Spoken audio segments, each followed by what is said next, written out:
ในสงค่าเมื่อเลี้ยวก็เข้าคาขึ้นร้อยตอนตาเตกาวไหวพระพี่ก้องมูลอยค่ำไหวค่ะอ๋อไปกว่าเจ้าไหนค่ะขึ้นมา2-3อย่างก็เธอใจเธอไม่ค่ะตั้งไปขึ้นกับมันแบบเตกัดเย็นใจดีได้ค่ะนะใครขี่ก้าอันเป็นรถแรงกว่าก็ไล่ด้วยกันใครไปกับก็ไล่เข้าจุดเช่นเล็กตอนตาเตไปกับค่ะตอนตาเตไล่หัวสมมติว่าหิมพร้อมแน่ห้างดีก้าคือพองเลยค่ะฮัลโหล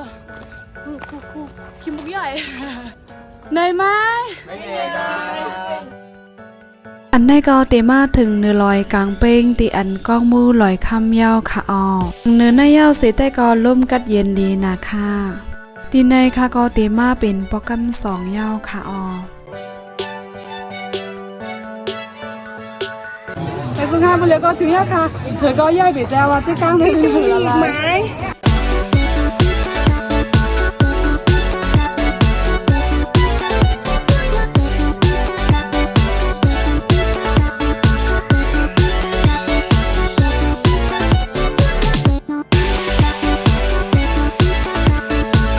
ตีเว้งเก้งใหม่ในก้องมูลอยคำในติไรวาเป็นอันจืดเสียงใหญ่เต้วาวาตีหนึ่งค่ะเห็นติอันพี่น้องเขาหันอยู่ใน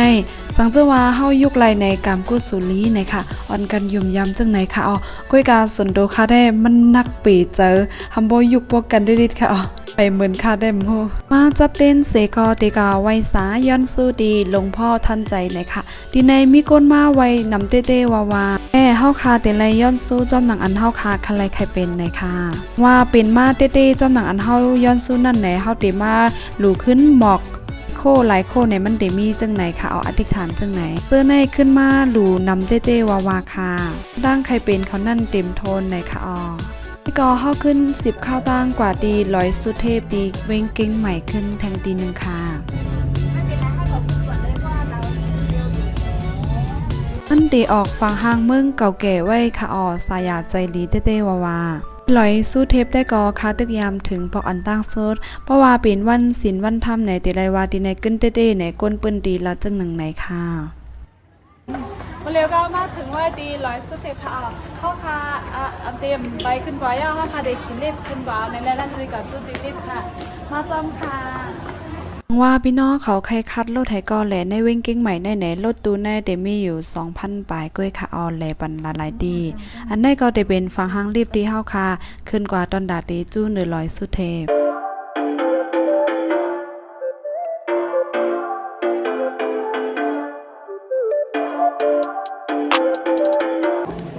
มาเดี๋ยวเพียวไว้ดินเนอร์ยะค่ะทางนี้เต้วะเต้หาเพียวปอนตั้งสุดเลยค่ะ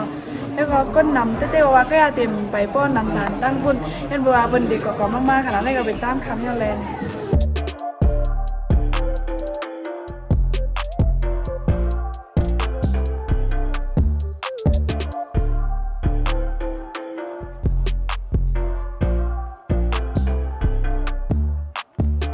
มันเรียกว่าข้าวคาแหละดั้งเนื้อยาตัวลิงง่ามไหก็เตะขึ้นมาตั้งใจแน่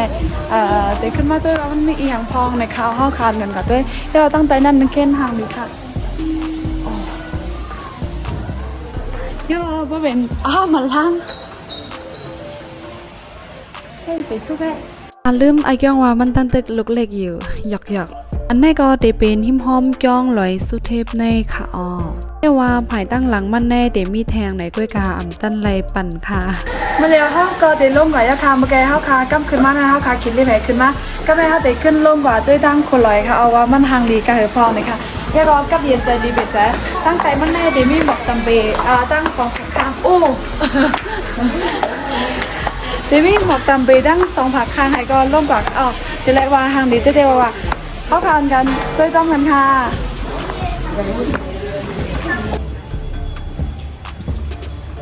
ก็เย็นใจดีได้ค่ะสิงนกสิงหนู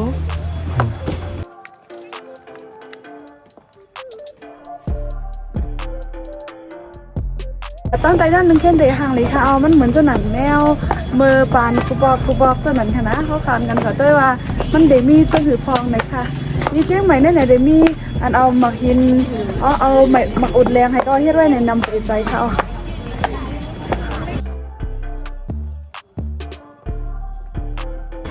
อันนี้ก็ได้เป็นตั้งขึ้นลอยสุเทพยาคาเพราะว่าเขาคาเตไปมากในตัวนี้เขาคาขึ้นมาตั้งในค่ะเพราะว่าเขาคาใครขึ้นรีบซ้ำในเขาคาเตไรกว่าของใครผู้ไหนก็ซื้อไว้รีบไหนก็ขึ้นกะค่ะเพราะว่ากำขึ้นมันขึ้นรีบไหนก็กำลงมามันเข้าไปลงมาเอาจนไหนก็1เข้มติดเลยว่าแคมป์เต้ค่ะก็ด้วยจังหวัดตั้งใจทางค่ะอำว่าตีลอยค่ำอำว่าตีลอยสุเทพในมีก้นนอกเมืองมาแหล่นำเต้ๆค่ะยาก็ตีหิมแคบข้างตั้งในกอในเดมีลั่นขายไว้อันเป็นลองโคปันก่อนๆจึงไหนตั้งนำค่ะเขากัดกว่าได้ก็ในอันไรก็ลีไข่ไลเซละลายค่ะยันเบอร์เขาเฮ็ดไว้เป็นป้ายมอนค่ะเนาะมันทางลีนาขึ้นอ่อนกันกว่าด้วยดั้งไตว่ามีจึงหือพองเส้นตั้งขึ้นมาจู้ลอยสู้เทพในกอยันเบอร์มีต้นไม้ต้นดอกนำหนาแลในเฮ็ดให้สายาใจเต้ๆค่ะที่แน่เขาได้เอาที่แน่ลงว่าจึงตั้งใจนั่นแหละเขาได้เอาหมักหินแรงซะแหน่ก็ก่อไว้เขามันเหมือนหนังแนววันเมืองเก่าๆซะนั้นค่ะแหน่ทางลีเต้ๆว่าคาและเตเฮ็ดไว้ถึงเรียกว่าต้องเป็นไรค่ะฟังก่อนเลยมาให้ก็จะขึ้นยาเฮอค่ะกินหมักอุ่นกัดค่ะ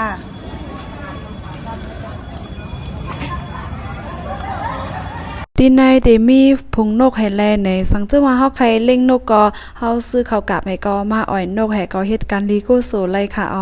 นกเขาก็ลีหักหน้าได้รู้อำโกก้นสีอิดค่ะขึ้นทบกันวิดีโอหนหน้าค่ะ